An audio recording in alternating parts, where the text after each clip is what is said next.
one of the downsides of action movies is you're just watching somebody's experience on a small screen. What Blood and Truth lets you do is put on a VR headset and kind of immerse yourself in a story in a way that you could never have done before. Imagine your favourite parts of your favourite action movies, you actually get to be in that.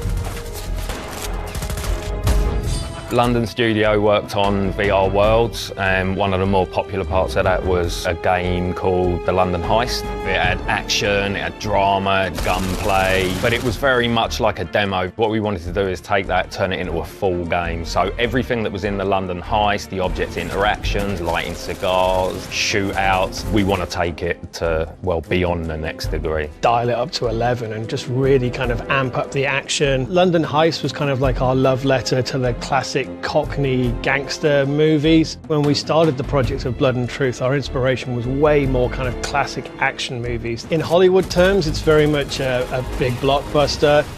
The London Heist was, it was static apart from in the van. Now you can move and shoot, you can dual wield, you can reload as you're doing it, you can plant C4 while you're taking enemies out, you can crawl through vents. Pretty much anything you've seen in an action movie, we've either considered it or we're doing it.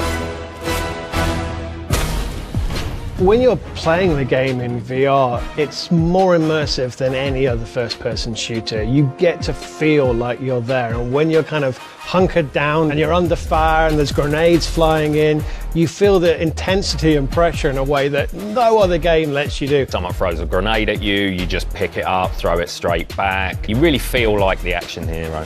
And the moving adds to it in a way that the Heist never did, which is it adds a level of tacticalness to the game, particularly with the strafing between points as well. So you're in the middle of a firefight and you can dodge around, you can actually start peeking around corners and stuff in a way that you just can't do in a normal game.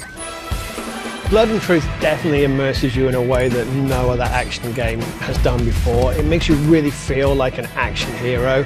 And I think part of the reason for that and reinforces that is the movements you're doing. In your head, you just feel like you're immersed in that game world. When you get your clip and you smash it into the gun, that it just works and it feels right. We've got like fancy reloads you can do, like gun tricks. I mean, there's people in the studio who can throw clips in the air and catch them. So as you get better at the game, it kind of grows with you. PSVR has just celebrated its first birthday. We've seen some amazing games come out in that first year.